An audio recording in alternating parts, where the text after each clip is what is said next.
I think it's all about Bitcoin fundamentally because of this issue of decentralization. But why aren't we sort of tapping our phone to pay Bitcoin all the time? My problem there is with the law because they're telling me that an asset is not money. Who are they to define what is money? I think the real conversation is they're lying about inflation. Inflation is way higher than they publish. But why should there be any inflation at all? The argument is a very kind of Keynesian modern monetary kind of theory that the government should be the entity that stimulates the economy. There's nothing in economics that says we need to have a gradually increasing money system. Their only way of getting money is to tax people. Yeah, and providing good service, not spaffing like whatever 2 million on the Hyde Park Mount or relabeling the overground. It's just pure propaganda. But it's a waste of public money. For what good? Just to get re-elected. You know, money is such a restricted construct for so many people. And here we have a money that every single person on earth can take part of. And there is no one man at the top running the show.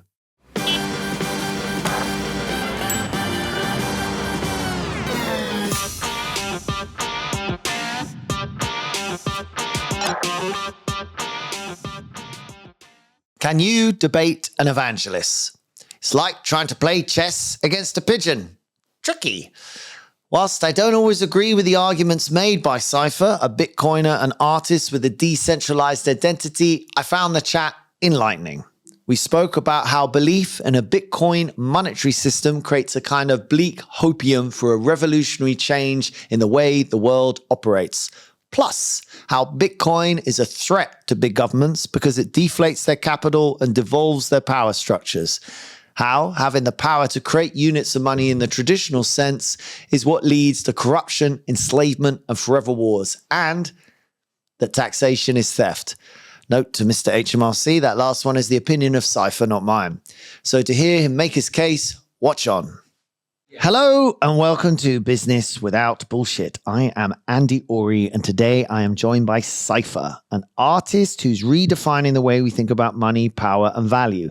He's the founder of Psyfer Monkhouse, a pop-up gallery at the heart of the Bitcoin movement where art meets financial rebellion. What a phrase. Psyfer, a warm welcome to the podcast. Thank you very much, Andy. How you doing? Good. I feel we should start with your name being Psyfer. Identity in this space is something that is complex, maybe. I mean, Bitcoin is always, and crypto is always shrouded in a bit of mystery. There's this sort of contradiction, isn't it? That everything is on the chain. Yeah, it's all sort of invisible and a bit shady. What's that all about for you? Well, I mean, let's start. Obviously, this is my real hair, you know, as you can tell, gorgeous locks. But I think it fundamentally comes down to the fact that as a Bitcoin holder or a crypto holder, there is no bank protecting your money beyond you looking after it for yourself. So any bad actor, any criminal, we call it the $5 wrench attack, can find you, put a gun to your head, and there's nothing in the middle of them taking your crypto from you. Why is it called a $5 wrench attack? I don't know, the Americans, they've got funny names for things. But yeah, I guess if someone comes up with jargon. A wrench, there's a lot of jargon, yeah, and that's part of the puzzle for people.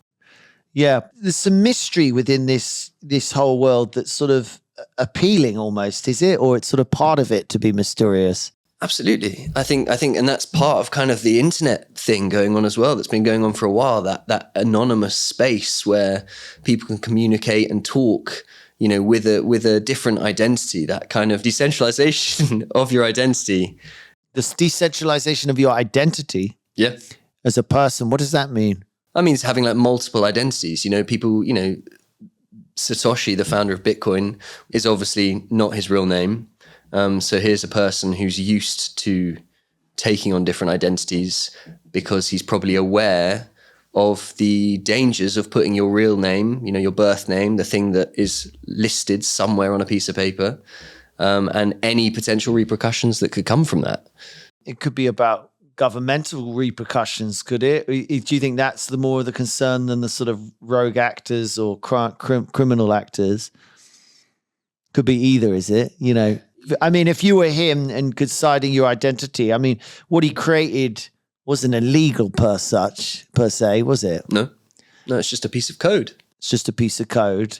And, you know, him not being identified is important? Like, is it important to the integrity of Bitcoin, or it's just best not to get involved, I guess? I think it's good that we don't know who he is, because if we'd have known who he was and you could find out, you've suddenly got a single point of failure. Right, well, here's the man that started it. If it's the state, if it's a bad actor, anyone wants to shut it down, they go to this person's store, they say, you've got to turn that off. Obviously, with Bitcoin, that's not something that any one person can do anymore. But I think, from a personal security perspective, I think the person that created that was obviously very aware that creating an alternative, a parallel financial system, would have implications from the current financial system in terms of what they think of it.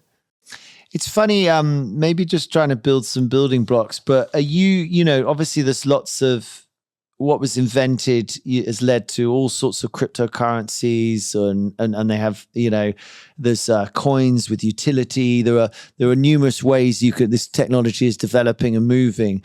And I'm aware that some people are very much like Bitcoin, screw everything else. Or they're into all of the technology and Ethereum and, the smart contracts. Which side of the fence are you on? I'm in the screw everything else fence. And what's that about? Because a lot of people, we had an eminent lady on this podcast a while ago, one of the sort of leading academics in the area, and was kind of like, well, Bitcoin doesn't have any value, but there are values in the other things. But why would you come to the conversation being like, no, it's all about Bitcoin and don't worry about the rest? I think it's all about Bitcoin fundamentally because of this issue of decentralization. So Bitcoin has its decentralization because people all over the world can run a node. A node stores the entire ledger, every single transaction that's ever happened on the Bitcoin blockchain. Other crypto tokens, perhaps the initial cost that an individual might need to run their own node are way too high for the individual. I mean, I think Ethereum, you probably need like £4,000 just to run your own node. So it doesn't make it accessible to everyone. That's one factor, let alone the fact that most other tokens are started by individuals or companies who have pre-mined most of the coins. So and the recent examples today, the Trump coin, Melania coin, Javier Milei coin, the developers openly acknowledged, we are creating this coin. It's been pre-mined. A load of people have taken most of the value from this thing because you put it onto market, it suddenly gets a little bit of value. But the people have actually kept 90% of the coin already. They're just making money out of thin air, the same way that the central banks do, create money from nothing. And that's why we call them shit coins. So all other coins are shit coins. All other coins are shit coins. And this is as well because, money is a kind of winner takes all game. We only need one good money for the world. The fact that we have multiple currencies in, pounds, euros, dollars, is because each jurisdiction has kind of developed like that. You've had the pound was kind of dominant in the whole of Britain. Britain didn't have multiple currencies competing. It just had one. You only need one to work. But obviously, in the internet age and the globalized age when we're all connected, if you can create a digital money which is native to the internet that everyone can use, you can have other coins, but one will obviously prove itself as superior based on the fundamental properties of money. And that's kind of those are the building blocks that we really go back to, is what are the key properties of money? What makes something a good money? Why is it better to have gold than a cow? Why is it better to have Bitcoin to Ethereum?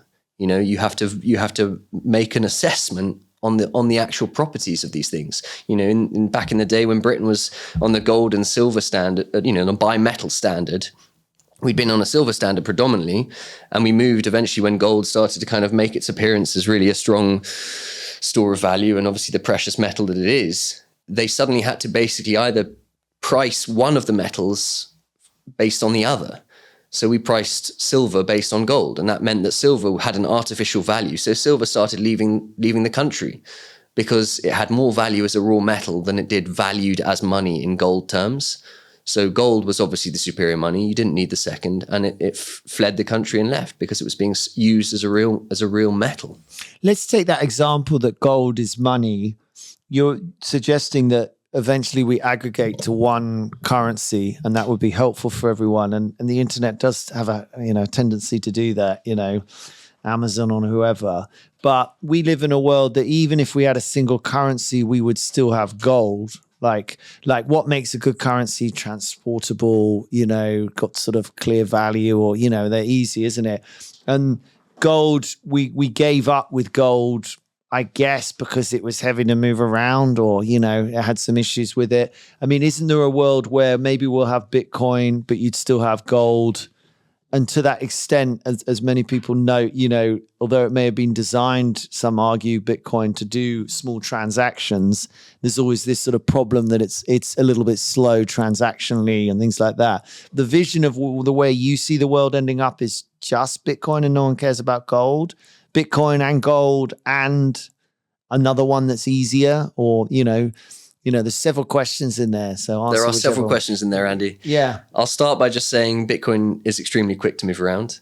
I think that's the form of knowledge when people were judging the time on an on-chain transaction. So you're sending it on layer 1 on the blockchain, which, takes about 10 minutes, 20 minutes, 30 minutes to make a transaction.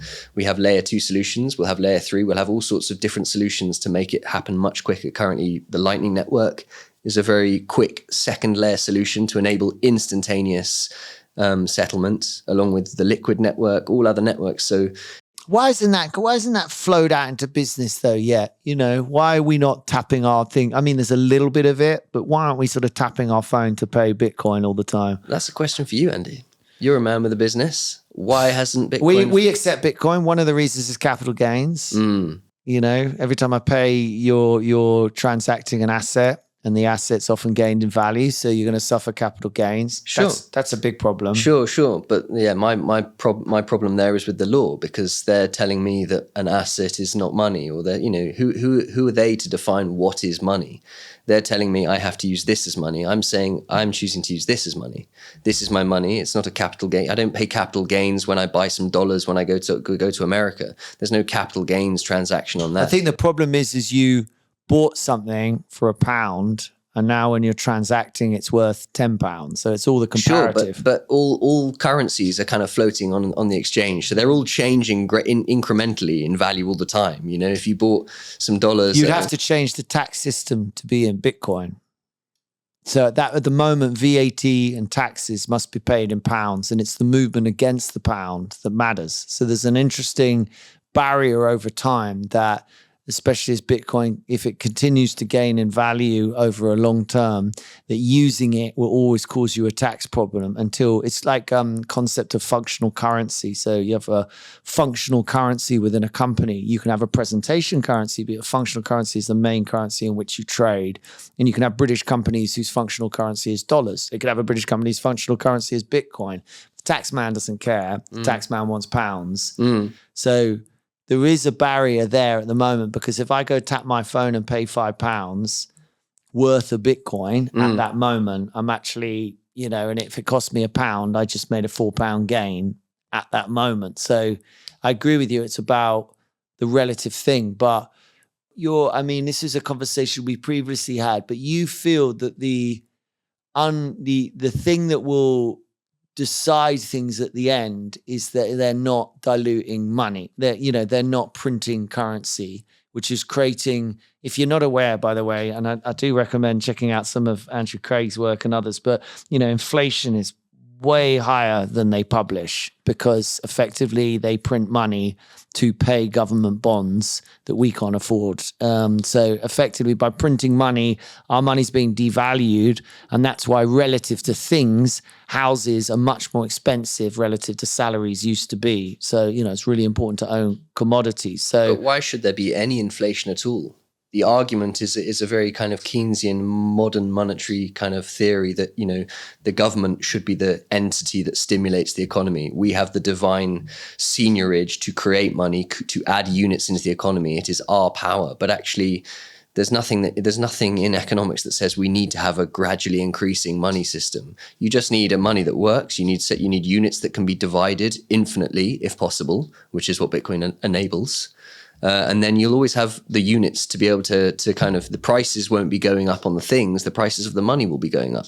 The money accrues the wealth as opposed to everything else increasing in value. I mean, I'm not good enough at that stuff about inflation, but you can have deflation or inflation. Of course, neither are good. I'm not aware whether there's ever been times where there has not been inflation. I mean, it'd be interesting to look back whether there have been times where effectively there's been zero inflation over these days. Part of the nature, like I'll take a really simple example. People always demand more money. So in some countries, if I do a job, I'm a window cleaner and I get paid £10 an hour to do that job, just, easy numbers. I feel over time I should be paid more because experience matters and I'm doing my job better. And it's actually a lot of the time a nonsense for a lot of jobs. There might be a period in which you learn and stuff, but you might peak in your 30s and 40s. And yet, certainly in this country, we do take the view, you take into consideration someone's age to consider their pay because you feel as they get older in life, they should be paid more. I mean, that metric is just throwing one out. That creates a kind of inflation that I'm not very comfortable always being paid £10. I want to be appreciated more over time, which is very human. Absolutely. But on a Bitcoin standard, you're going to be paying less. You're going to be paid less over time. I know that if I sell a piece of art today, I'm going to get paid less for that piece of art in a year's time. Why? Why less? Because the value of Bitcoin is monetizing as a monetary asset, so it is gaining value in that time. So I'm going to get less Bitcoin because they'll be worth more. You're going to get less Bitcoin because it's worth more. But, it's only worth more in fiat terms. It's not actually, one Bitcoin is one Bitcoin. It was free from the day one, until you realize the value of a monetary system that is contained, has no leakage and has no one able to kind of manipulate price controls or increase supply. When you realize the value of a system like that, you realize that it's infinitely value and it's far more valuable than the current price that's listed on the ticker today. I mean, eventually, I'm aware that we struggle to find gold now. Gold is getting quite hard to find. Gold, yeah, you said earlier that it was because, we found it harder to use it and stuff. But obviously the issue was that it got centralized because, it needs vaults. Gold is heavy and, if you've got a lot of it, where are you going to put it? And the more that you have, you need more guns and more kind of vaults to kind of secure the thing. So it inherently ends up being centralized. And obviously only a few kind of entities can manage that, central banks. So it wasn't that kind of we just deliberately left it. That was the obvious path for it. And the obvious path for gold in the future is that actually it can start being used as the valuable metal that it is. I mean, gold as a kind of, substitute bone or something in your body is going to be extremely valuable instead of sitting in a vault doing absolutely nothing. I mean, there seems to be a place in the world for multiple forms of value, isn't it? You don't think gold, it has some uses, as you know, but, ultimately it's just treated like it's money, isn't it? It is, it's the Bitcoin's modern gold, isn't it? You think that Bitcoin will get rid of all of these currencies, including gold. Why bother? So you would be short, as they say, the value of gold. Yeah, over time, because money is a competitive game. If one money is better, why would you? If you hold silver and I hold gold in the 1700s, over the period of the next 200 years, you stick to silver, I stick to gold. One of us wins, one of us loses, and that's the nature of all monies. When you have new money on the game, I stick to Bitcoin, you stick to pound sterling. That's been the history of Bitcoin's existence for the last 16 years. Everyone has lost wealth in fiat terms and everyone has gained wealth if you hold Bitcoin. Maybe let's go a little further on like the optimism. So what do you feel? The Hope-ium. Sorry? The Hope-ium. Is that what it's called? It's another phrase. What is the Hope-ium?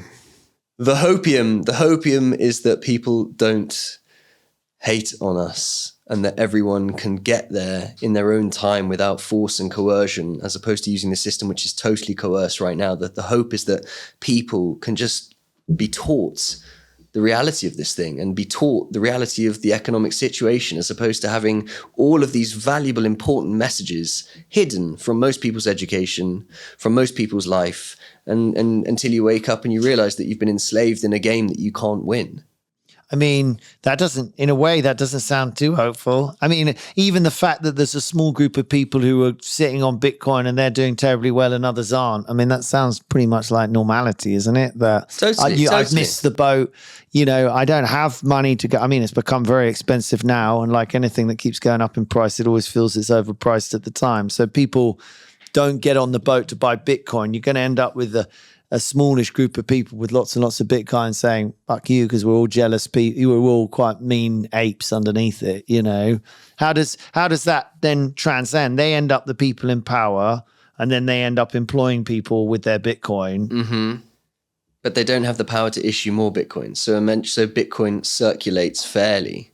Whereas the current system, the people that have consolidated the wealth, on top of the ability that they've got that consolidated wealth, they then have the power to issue more wealth. Aren't those are two different, one's the government and one's rich people. Rich people can't issue more money. The central banks can issue more money, but obviously the overlap is thin. Yeah, no, I mean, this is interesting in terms of, let's keep going down this Hope-ium. The hope is that, it was interesting how you phrase it, people don't hate on us. People don't hate on the people with Bitcoin? Yeah, I think inevitably will. This is the reason why I didn't want to go down the reality, because I'm not the kind of person that can talk about the reality in a kind of light way. You know, I'd rather. Are you actually pessimistic about the future? I'd rather make jokes. Yeah, of course. How could you not be pessimistic about the future? We're at the edge of a massive financial crisis. You know, and war is on the cards, and it's the same pattern that happens throughout history. That's the point. Why am I optimistic about the future? Because if you are someone who's been around a while, they're like, the world's always been like this. It's always been on the edge of financial disaster. It's always been at war. I mean, we talk about it being dark now, or how dark it was in the 1940s. You know, it's like, you know, that was just, I mean, you know, we can all suffer and stuff, but, you know, a third of the population is being wiped out through wars that make little sense, really. You know, I think, you know, by most metrics, actually, people who are half glass full, half glass empty, but by most metrics, actually, you know, you could be negative now, but you could say, yeah, but information's free. Absolutely. I could be hopeful about a future. I don't think it's black. Well, no, I don't think it's black and white. I don't think, it's going to be all fucking like Star Trek or something. You know, it's all brilliant. You know, everyone's going to be peace and love, you know. I mean, hopefully we'll get there one day, because that is the logical thing to do. The logical thing for any intelligent species is to stop murdering each other and stop realizing they're all one people and all of that. But on the journey there, it's going to look like a Bitcoin graph. You know what I mean? Sure, but I mean, the history of most wars is that they are funded on printed money. You know, wars extend throughout time. You know, it's the forever wars of my lifetime. You know, the wars in the Middle East, they have gone on and on and on. Because there is an endless money supply, and that money supply is supporting conflict where, you know, they know that they're extracting assets and they're, you know, installing democracy and installing the central banking of their system. Does that change with Bitcoin? Do you have less war? I don't know if you have less war, but I mean, it's a very different world fundamentally, and I think that the nature of violence shifts from being something that is organized at a massive scale from a centralized entity to something that is more random, small scale. I mean, that's the thing. The centralization of money causes the centralization of all other industries, causes the centralization and the growth of government. So the decentralization of money causes the decentralization of government, causes a reduction in these huge power pyramids. So yeah, there'll still be smaller pyramids of power going on, but the conflicts won't be at the same scale of 6 million people being annihilated. Keep going there. What happens to, let's say, you know, Bitcoin replaces traditional money. People rely now on Bitcoin as the principal global currency. Therefore, no central banks. I mean, that's good if they're not printing things. Governments raise money through tax and through bonds. Their governments will only be able to raise money through tax. Governments are forced to be fiscally responsible. They're forced to not print money, which means their only way of getting money is really, I mean, can they still issue bonds? No. Their only way of getting money is to tax people. Their only way of, and providing good service, not spaffing like whatever, 2 million on the Hyde Park Mount or relabeling the Overground, all the Overground network being rebranded. I mean, how much did they spend on that for what? I mean, a vanity project. I mean, that's Donald Trump renaming the Gulf of Mexico, the Gulf of America. What is it even called now? Because it confused me when I went there the other day. Well, they've all got different names, Lioness, Windrush, and it's just pure propaganda. But it's a waste of public money. For what good? Just to get re-elected. Well, I mean, ultimately you will still need public services, and ultimately they would only be able to do that through tax. So ultimately there would be more tax. And if there's only a small group of people who've hoarded up large amounts of Bitcoin, because the nature of people is to kind of hoard it and keep it, I think the democratization bit is difficult because there's going to be a group of people with it and there's going to be a group of people without it who've got to earn it. So you end up in it's a bit like the Industrial Revolution. You've just got a shift of who's got the money. The people who had the money before were the people with the land and the titles. Then the people who came with the money with industrialists, and the new ones will be the ones with the Bitcoin. But the difference is the rules have changed, that, just because you have the money doesn't mean you can make more of it. That power, that seigniorage, the power to issue money, that is a significant problem with the world. And that goes all the way back through history. If you could issue money, the Romans, they could then bring their money in, clip the coins, make more of it. They had that power because it's their money, in the same way that today, if you can issue money, you can divert the money to the kind of interests and the other industries that you support. The people that get the money first, they are getting advantage of new units, and the price of everything else, the price inflation of other goods, hasn't caught up. So they can buy up assets at cheaper prices because the market value of things hasn't caught up to the newly inflated money supply. So there's a real problem with the power to issue money. So if no one has that power, taking that out of human control is, I think, a benefit to kind of all humanity. So stay tuned, because up next, we will discuss how a strong monetary system can't be manipulated. No printing presses, no surprise supply increases, no one is pulling the strings. That's Bitcoin's power. When you truly get this, you stop obsessing over price and start seeing its real worth. And we also discuss how the money shapes the world you live in. If you stick with the money that's easily manipulated, then you accept a system designed to keep wealth unevenly distributed. Psyfer challenges to rethink the concept of money itself, because the choices we make now decide the financial future we create. It's definitely a benefit that people stop printing money.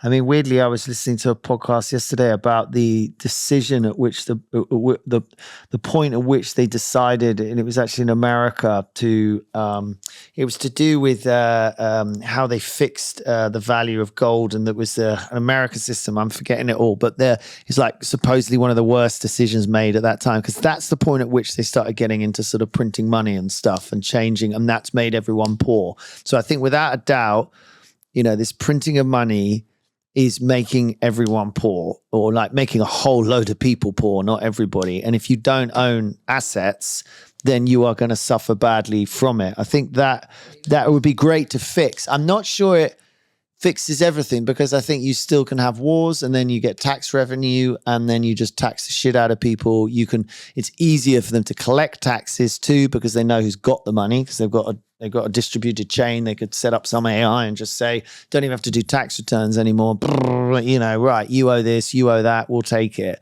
And I don't fundamentally think we shouldn't have public. I mean, even if you forget whether you have governments, should you have public services? We need sewers, and we need people picking up. We need people doing shit that no one else wants to do or requires a central organization to do it, isn't it? It's sort of, those things are quite interesting. But do you not think the private market could provide all the services that you need?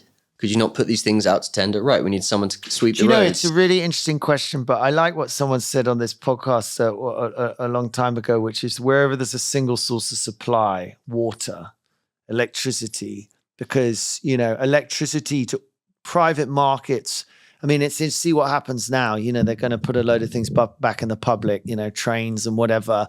That is a hugely philosophical question that I can't. Well, it's an economic question as well. But certain things like water, imagine lots of different private companies getting water from rivers and stuff. I mean, I know Thames Water are doing a terrible job. What about a lot of private individuals getting water somehow? Imagine the technology in desalination or whatever, or like storing rainwater and making it safe. Imagine if these technologies come to individuals. Yeah. The electricity thing, suddenly we've all got wind generators, solar panels on all of our house. Imagine if individuals just have those services that they need, they can provide them themselves. Again, this is the kind of sovereign ethos of Bitcoin, that you become self-sovereign with your food, your energy. We have the technology at our fingertips. The kind of technological revolution that's coming empowers individuals. So do we necessarily need these massive bloated, badly managed kind of institutions. And well, it's suggesting people have a lot of time. And maybe they'll have more time in the future. But I don't have time to compost all my food or deal with all my rubbish. You don't have time to compost your food? Well, I'm talking, if you're talking about being independent, like living off grid, that requires quite a lot of effort and time. Absolutely. Which is, it's a lifestyle choice, Well, it's not a lifestyle choice. It's, you've got people functioning in society. You've got doctors. They don't have any time to do that. So they could hire someone else to do that. I mean, I like the idea of independence of people, that actually that might lead to a different thing where you disengage from, this tribalism is a lot of our problem, that we're, and it makes me sad when people get like, I'm Scottish, I'm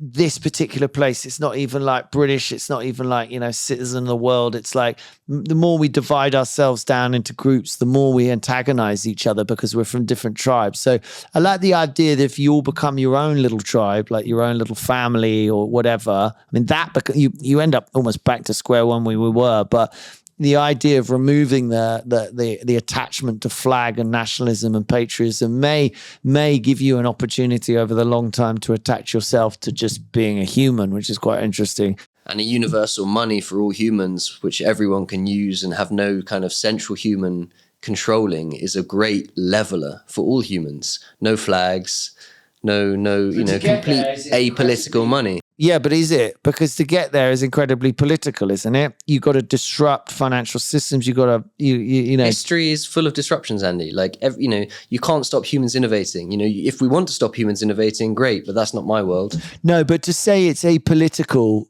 it's actually people. It is very political. It's political, of course, but it's not political in the sense that a communist can hold Bitcoin. Yeah, well, arguably, money is one of the truly unpolitical things. I mean, arguably, money as a concept is sort of completely neutral. Yeah, it's something everybody wants and needs, and you can't deny. Effectively, some system of exchange. Let's keep going in that direction. So, let's just think about it from business's perspective. I mean, so in your opinion, if you are all in, as I know others are, on the whole, Bitcoin is the thing I want to rely on because I have faith in it and I don't have faith in governments or in printed money or in other things, then from a business point of view, businesses will struggle they can choose to try and accept Bitcoin, but as the tax stands, the people I know, okay, let's ask this question. The people I know who hold Bitcoin, they don't like selling it because the value's going up in their view. So if you're long Bitcoin, you hate selling it. Everyone I know. So you hate using it. It's not even about tax. I think probably most of them aren't even aware that they've got a tax problem by using it. So everyone is speculating accumulating and speculating. So that creates an intrinsic problem for it not to generate an independent market, to not mean that businesses are going, right, we're a Bitcoin only business. Everyone's spending Bitcoin. We believe in Bitcoin. Let's go for it. Because the people I know who are passionate about it, like you, and I don't know whether you use it. They tend to sit on it like a dragon, like Schmorg or whatever he's called. I use it. It's money. The people that I know who are all in on Bitcoin have to use it because it's their money. Yeah. Okay. So do you think they're doing their tax returns? Because they must be triggering. I mean, I don't know how, are they using it on a very minor level or are they using it on a I'm spending £10,000 level? I think some of these people are the people that aren't staying fixed in one place for too long, in the sense that, you take advantage of the fact that, if you can jump around to different countries and live in different places, which obviously not everyone can because everyone has different commitments. But I mean, this is cool kids, mate. It's going to happen to you. Absolutely. Yeah. But it's this thing of, how do we all respond to change? How this change is here. This technology has been launched. The genie can't be put back in the box. Pandora's box is open. The technology is there. It has an implication on every single individual on the earth because if you don't get some of it, as you described, you're going to be left later on having to work very hard for it. And by the time when you're working very hard for it in 10 years, 20 years down the line, you're not going to be able to get as much of it as you could have today had you just done some homework, read a little bit about it and got involved. I mean, it's interesting when you talk about the moving around. I mean, I find this a bit like remote working, and some of the people you can be passionate about, being very left wing and, don't feel people are paying enough taxes. Also remote work and don't really pay any tax because they're like, oh, I can go live in a warmer place and not. So there's that flexibility of moving around. I mean, that's sort of, I don't know. That's a tricky one. Let's say we are stuck here and let's say our business is stuck here. Yeah. What you just said, maybe the answer, like, well, I would spend a little, maybe don't spend any time, maybe just start accumulating some Bitcoin. And then when you say your people use it, do they, what is the primary way they would use it? They put it back into pounds to go into the shop to buy what they want each time they need to buy something? Because not everyone accepts it, do they? So no, they would, you're supporting a peer-to-peer economy. So if you find a Bitcoiner that's selling something that you want, you would buy something from a Bitcoiner. It becomes just within that world. Yeah. What do you find that community like? You're obviously coming from an art point of view. Is it very young? Is it tend to be from certain countries? Is there any flavor to it? Yeah, I think it's like one of the most beautiful communities that I've ever been part of in my life because it is completely open to everyone. All it requires is that you take an interest and you want to be part of something, and it has no barriers. It has zero barriers. How many barriers does the pound coin have to people in Afghanistan or in Africa? Money is such a kind of restricted construct for so many people. And here we have a money that every single person on earth can take part of. And there is no one man at the top running the show. So, it's black, white, male, female, young, old, and everything in between of all tribes, colors, nations. It's just... it's beautiful, genuinely, and it's when you see it at that. There's a kind of thing people always ask on the podcast. What was your orange pill moment? When did you find out? When did you learn about Bitcoin and get into it? And actually, the question I think is more interesting is when did you actually step outside of being behind the screen and just kind of learning about it online and actually go and find your local meetup and start meeting other Bitcoiners and just making friends? How did you find your local meetup? How did I find my local meetup? How does one find a local meetup? I started my local meetup. Okay. And there are local meetups all across the country. How do you find them, though? Do you just Google it, though? If you're in the UK, there's a great website called Bitcoin Events UK, which is run by a friend of mine. And he kind of updates all of the events that are happening in the UK. As I said, this is happening. But there are events to go to. Why do I need to go to? I don't go to a bank to have a party. What am I going to the event just to hang out?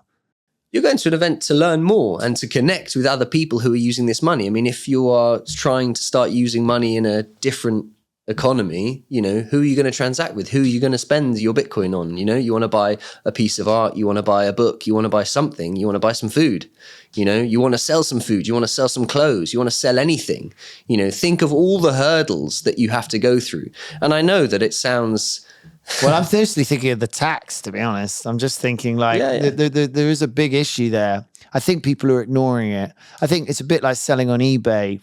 People just traditionally you'd speak to people and they'd be terribly surprised. They're like, yeah, but this is a business. You're making money. You got to pay tax. What are you talking about? No. I'm just selling a few things on the side. It's like, no, that's like taxable. Everything's taxable. But so it was harder on eBay because it's hard to find out who these people are. But at some point, they're just going to start, but I guess they can't find the people. Then they're like, well, I don't know where these people are, but I can see this person keeps transacting or something, isn't it? So it's taxable. Because government's issue is they're going to need tax. While the system while you could build up independent movements, it's easier to do in America than it is in Britain because it's such a big place and you get, a lot of local laws. So there's so much local power. There's so much local power that a state can say, right, it's no alcohol or we're going to legalize weed. So in this area, we don't care. These are our new rules. So it'll probably spring out of America because it's really, I'm not really aware of anywhere in the world that has that ability. That's the way their system is set up.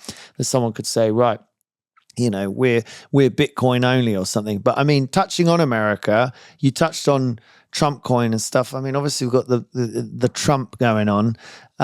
What's your view on that? Is that positive for the Bitcoin community? I can't work it out. And isn't he going to then?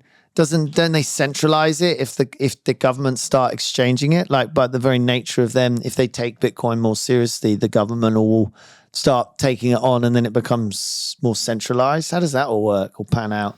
I mean, if the government starts taking Bitcoin, then they acknowledge that they have to pay government employees in Bitcoin. If government acknowledge that, yes, this is valuable, this is what we want, this is the money that we want to attain, then they tell the whole world that actually this is the money that you should have. Is that where Trump's going? I'm not really following. I don't think that's where Trump's going at all. And I don't really take an interest too much in what Trump says. I mean, the reality is, any news, no publicity is bad news or whatever they say, so he's talking about Bitcoin, it's in the papers, more people are kind of getting that buzzword.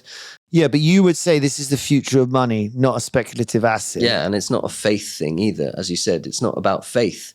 It's just about mathematics, code, and understanding the principles of what's going on here. This is a decentralized network. How do you turn it off? If you can tell me an example of how this thing ends when humanity ends, or when an asteroid hits Earth, that's when Bitcoin ends, because it's just a piece of software that anyone has the right to run anywhere in the world. You buy a piece of hardware, you start running it. If the government or governments try to crack down on the whole thing, that is a much worse state of affairs. That is full-on global totalitarianism, which is a thing that most people are not going to sit by and just let happen. And then for you, when did you get into this? When did you, that was the question you said they always ask, but for real, like, what is the answer to that? I mean, it was invented in 2009. I mean, when do you get into injustice? When do you get into the realizing that things aren't quite right in the world, and then trying to go down the rabbit hole of realizing, why do we always have wars? Why do we always have these problems? Why do we have these same problems? Why have the same problems that I've read about and been taught about in my history books keep happening in my own life? And why do why is that? Well, that's a very different question than what I'm asking, which is just more like, when did you become interested in this subject? I became interested in Bitcoin during COVID. Okay, interesting. Yeah, because I had a bit of time to kind of, and it popped up, and a friend told me, and I thought, right, I'm going to start reading. And obviously, I popped up on my radar in the years past, and I sort of never really had the interest or whatever. What is this tech money, geek money? Well, that's an interesting point, because I remember talking to this old man who was an Indian investor, and he owned property around the world. And I said, "Oh, you don't own anything in London?" And he looked at me with a sort of wry smile and sort of said, "Andrew," and he's an old man, he must have been 80 when I chatted to him, and he was like, every 5-10 years I look at London and I think it's overpriced, and every 5-10 years I look at London and think it's overpriced and think shit at the same time. It's like he'd keep missing the boat, and he says, I'm still in that place. I think that is the Bitcoin journey to a lot of people. I remember being I was in 2011, 12, and we all agreed at lunch that everyone was telling us about Bitcoin. We're like, great. And at lunch, a bunch of entrepreneurs, go buy us, Tom, you still owe me a Bitcoin. Go buy us all a Bitcoin, which is £100 at the time. I think it was £50. So we all gave him £50. And then next time we saw him, he said, great, did you get the Bitcoin? He said, no. By the time I went to buy it, it was massively overpriced. So I bought Litecoin, and this is a long running joke between me and Tom, because I still think he owes me a Bitcoin. But that showed it even there. I mean, by the time he'd left the table and got around to doing it on a computer a week later, I remember in even earlier, so it'd only been around a while, and a guy working here wanted to start mining it. And I mean, I was up for saying, yeah, but he asked me when I was on holiday, I came back, and then he was like, forget it. It's gone up too much in price. Not worth doing anymore, because he was going to take a couple of computer servers and run it. And that's that feeling. But don't let that feeling bother you, because if that's the feeling you have now, just get involved. I think the community is interesting, because I feel like people, if you're going to, I'm not sure about this stockpiling it. That doesn't feel right. I prefer to become involved in a community and maybe start trying to use it and find other people to trade with, because that's more to your utopia. It's not about stock, but I mean... No, but that's what people are doing. Let's just be real. People are just stockpiling. Which is a logical human reaction to having some information which you understand. And here is the reality of it. Here is the hardest money humanity's ever made. Hardest is in tough, uncrackable, unfuckable is unfuckable money. Here is the hardest money we've ever made. Most people are sleeping. What else are you going to do? You're just going to sit back and be like, oh, I've got a bit, I'll wait for everyone else to catch up. No, I mean, this is the thing. It's human nature. I think we would love governments to be better at their job, but if you've ever tried to manage 3 people down to a train station and on a train, you know how complicated it gets. But I think a lot of us there's become, which I like what you're saying, because a lot of us has become very big state. You know, even if you talk to my old man about how much we all expect everything to be looked after now. Oh, you know, I'm going to be looked after. I'm going to get health service. I'm going to get I deserve this. These are my rights. You know, we've mixed up all different methodology. We've taken some of America and we're like, oh yeah, that's, you know, I don't want to take risk and I deserve all these things. Entitlement, you know, the curse of the modern age. And this is the flip of that, saying, you know, don't expect government to sort this all out for you. Be independent, sort it out yourself. But by being in a community, you can trade with one another, which I find interesting. Now, the tax is a problem that everyone's ignoring. I know as a tax person, it's a fucking problem because you only have a small allowance a year. You know, you've got, you know, it's gone down again. It was 10,000, it's 5,000. I think we're at £3,000. You've got about £3,000 capital gains a year. So assuming you were using this money on a daily basis and assuming it was going up and assuming most people probably spend a couple of grand a month, you're going to end up with a tax charge on your use of money at the end of the year. Now, that's a bit of a problem. And that means that then people will want to move to places that don't tax Bitcoin. And I mean, Portugal, for instance, they don't tax Bitcoin, but you have to hold it for a year. So you could buy some and then after a year you could use it. But at some point someone's going to start saying that Bitcoiners all turn up there, the ones without kids in schools and, you know, parents dying or something, you know, and this is going to be a curious old world to live in at that point, because it will sort of be, if you live here, accumulate it. You know, if you live somewhere else, spend it. But anyway, my point of why I like people spending it is that's the only way you're going to create the independent market. It already exists, but that's the only way you're going to create corporations of scale. I mean, for instance, do you know what is the biggest company? You know, is there any corporation, that's the correct word, I guess, a company of scale who is functional currency is Bitcoin, and they are paying their people, they are building. I mean, the biggest businesses must be tiny, aren't they? Or there's some big ones. There is a massive American business. Is there? Which has the largest corporate holding of Bitcoin.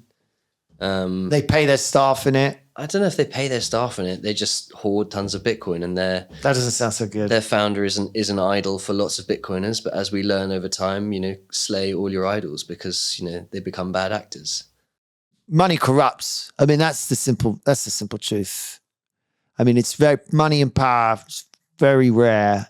It doesn't. You know, Singapore's the only example of a country that has become more liberal over time, a dictatorship that's become more liberal over time. Yeah, but I would argue that we've kind of had corruptible money for a very long time in human history. I think that's the real conversation. I think the real conversation is they're lying about inflation. The government has got to a point that they can't tell the truth anymore, and they're perpetuating a lie. I mean, they fiddle with inflation figures by what do they count? They are printing money for a long period now in order to pay it. So there's massive inflation. So people are thinking, oh, it's all right for the baby boomers. You know, they bought a house. I can't buy a house. And it's like, yeah, it's not really their fault. They just started printing money, and everything that's physical, you know, owning assets is accumulating relative to this. And I think that's the real horror. Really, they should stop that regardless. I mean, if they stop printing money. But they will never stop printing money, Andy. Well, they never used to. Throughout human history, those who control the issue of money have always abused that power. I mean, Bitcoin offers that solution and actually could offer its tax. Anyway, very interesting. The tax thing is a complex thing. It's a problem. It's a problem for those who think it's a problem. It's a problem for those who actually aren't ignoring it. Because I would imagine I can't help it as a tax person, but I bet in the Bitcoin community, so few are doing their taxes right. And at some point it will blow up. This is the thing, like so many people I'm sure in other realms of world are not doing their taxes right. Yeah, but they have the bank statements. They can get the data and they can get it from Bitcoin, I guess, eventually. So now that, you know, when you do a tax, I mean, it is on you, you know, tax is based on you. Andy, all this tax stuff, I'm not sure we're going to put this tax stuff in the chat. You know what I mean? Like, I know it's a key issue, but it's like, what do we say? No, but it's a really important issue because ultimately you say, why can't you use it to buy stuff? It's like, I mean, we accept Bitcoin. People don't pay in it. Yeah, but of course. But I mean, the reality is, you know, Bitcoiners understand that there is a bigger problem, which is that, you know, Bitcoiners think taxation is theft. Do they? A lot of people in the space think taxation is theft. I mean, that's counterintuitive to the. Of course, to the narrative, to the lovely picture the government have created. I mean, the left wing movement is generally tax, more tax. Sure, yeah, but it's theft. I mean, government is a racket. Probably for a lot of people, that's a step too far, because probably for a lot of people, you need some sort of absolutely. And government has done a lot of good things, and this is the thing: we have to defend all of the institutions that have come into existence. But it's just the acknowledgement that over time, things lose their ability to do the good that they started out. And if things can't change and be allowed to kind of evolve gradually and change naturally, if they hang on to these institutions, then we have problems. Your actual skill or your thing you do is art. You're an artist. Yeah. And the kind of art you do, what plays with, is it always about money? How long is that? That's a sort of, let's forget about Bitcoin. Let's just talk about your art. What's your art about? Currently. My art recently and currently, since I started making art, is trying to understand what's wrong with fiat money. So yeah, it's not about Bitcoin. It's about what's wrong with the money.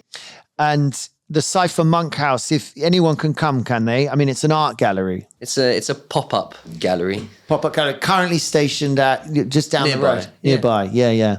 It's like the most important thing people need to understand, that inflation and printing of money, it needs to stop. Like, even if the governments, they've got them, they're all broke, so they're all fucked. So, but there has to be someone who's going to stand up and say, all right, at least we're a sovereign country. I mean, let's take some advantages of Brexit.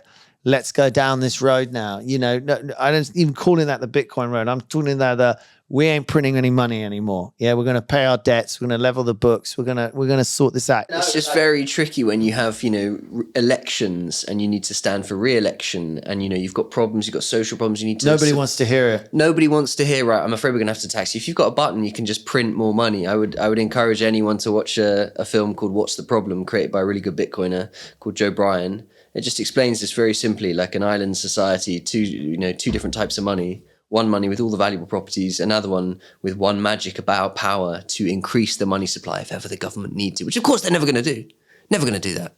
But of course, this is what history has showed us. And the other key thing, which I've kind of touched upon but haven't labeled, is the Cantillon effect, which is this issue that those who are closest to the money issuance, the supply of money, those who are closest to it benefit ahead of others. So it's this real significance of the seigniorage, the power to create units of money. If that power exists with the human, as it has through the Romans, the Greeks, the ancients, all the way back, that is the power that corrupts. That is the corruption of money. So get that away from any one individual, because, history shows us what happens. But you could keep dividing Bitcoin. Yeah. But therefore, then it's almost like printing, isn't it? No.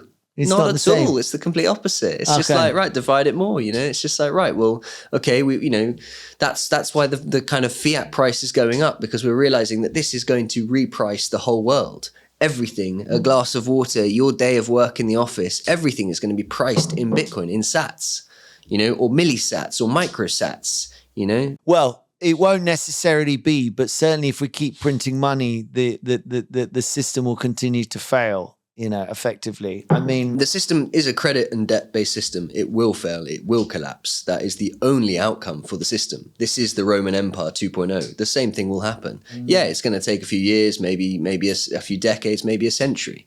But there is only one path to this system. Did the Roman Empire didn't collapse due to its currency, though? It collapsed for lots of other. Was its currency fundamentally? You need to look at what's going on with the money in the Romans, mate. I mean, it's the same story. Here they have massive amphitheaters celebrate this kind of peak moment of their civilization, but actually they're cutting coins, they're printing more, they're using it as a way to kind of manipulate things, and everyone is getting poorer. Was that what happened to the Roman Empire? It was about money I'm again. sure it was nuanced, it was a lot of other things, but I mean, fundamentally, if you start to look at history, really, the whole history book, as with the thread of money being the key kind of, analysis point for trying to understand historical moments, you get a much kind of different perspective of why these things are happening. Okay, you're not just being told bad guy, good guy, flags and nations and borders. You forget that. You actually look on what's going on with money, what's going on with the bankers, who's consolidating the wealth. We know for most of the wars, the central banks were funding both sides and providing loans for both sides.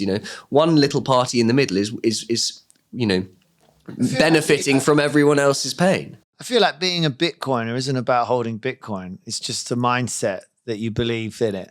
I mean, that's it. As I said, what was my journey, Andy? My journey is trying to realize injustice in the world. Like, you can't, whatever that is in your life that opens your eyes to the fact that some things are fair and some things aren't, You look, if you have that inquiry and you want to see why are things the way they are, what would you eventually you end up here. To conclude on, what would you recommend then? Is there any website or thing, something that's I mean, you'd obviously listen to this, but what else? Is there anything else you would recommend to look, see, listen to? I would recommend going on Bitcoin Events UK and turning up to a meeting and just talking to someone and seeing why another human being has decided to choose with the choice. I mean, that's the amazing thing. This is one time in very few moments in history where the individual has the choice to choose a different money.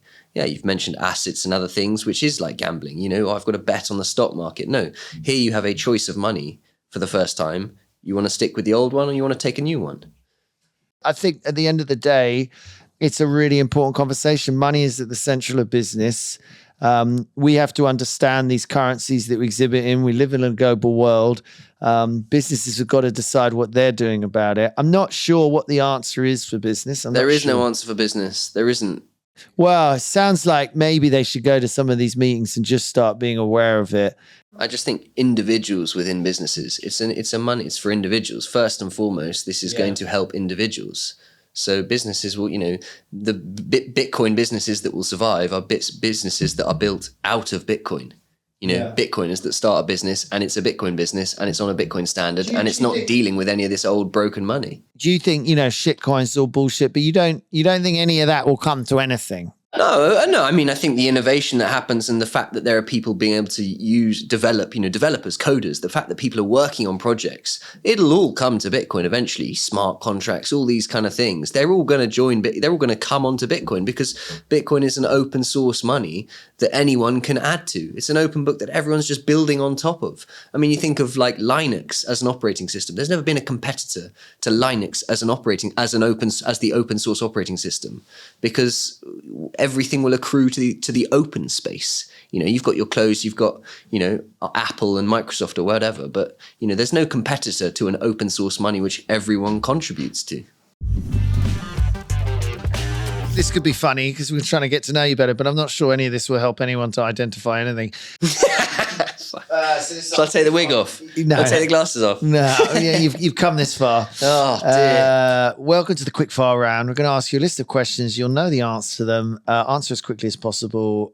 D, the music, please. And what was your first job? I was delivering flyers. Nice. What was your worst job? Working in a restaurant has really lovely people in it, but it sucks. Yeah. And the people who tip you are never the ones you expect. Totally. Favorite subject at school? Maths and drama. Ooh. What's your special skill? I can do keepy-uppies and juggle at the same time. Oh, can you? What a ting, and juggle? Yeah. That's pretty good. Yeah. I think that might be party trick, but I like it. What did you want to be when you grew up? Race car driver. Did you really? Yeah. Did you ever do that? I love go-karting when I was a kid. Wow. What did your parents want you to be? Definitely not a race car driver. I think my parents just wanted me to be happy. Yeah. I always thought it was a bullshit answer, but now I stare at my kids, I just realize I just want to see them smile because it makes me feel happy. What's your go-to karaoke song? Town Called Malice. A Town Called Malice. Town Called Malice. Who's that? That's The Jam. The Jam. Going underground. Office Dogs, business or bullshit? Business. Have you ever been fired? No. Well done. What's your vice? What is my vice? I feel like I came up with a funny answer to this, but I've forgotten. I have no vices. Vice. Oh, come on. What's my vice? Working too hard. Working too hard. Yeah, working way too hard. God, I had a really funny idea for the top tips. Yeah, top in tips. Character. Top tips for... Get close to the money printer. Make the art that the rich and powerful want, And this is the problem with the art, the art that's out there, the culture that's out there. It feels so hollow. It feels so insignificant because it's not really asking questions. People can consume it in such a passive way. It doesn't provoke anything in many people, So my advice to the young artists was going to be, make the art that they want you to make. Don't listen to yourself. Don't listen to the art that you want to make for yourself. And that's... Make the art that they want to make because it'll make you more money. Because it'll give you a career. Yeah, absolutely. That's very true. You can climb the greasy pole and never be fully satisfied for making the things that matter to you. So the real advice is just do what you care about. Oh, the real advice is do what you care about. The real advice is do exactly what you care AI about. is going to be very good at giving you what you want, I imagine, isn't it? Once it works out what you want, it could be, But it takes away a lot of the magic of creation. If you start creating with AI, I think it's a tool and, we all use it already. And it's a valuable tool, but like all these tools, it's just learning to have the right relationship with it so that it doesn't take all of your humanity out of you. Well, there we have it. That was a roller coaster of Bitcoining philosophy. Thanks, Psyfer. Thanks for doing it. That was this week's episode of Business Without Bullshit, and we'll be back next Wednesday. Until then, it's ciao.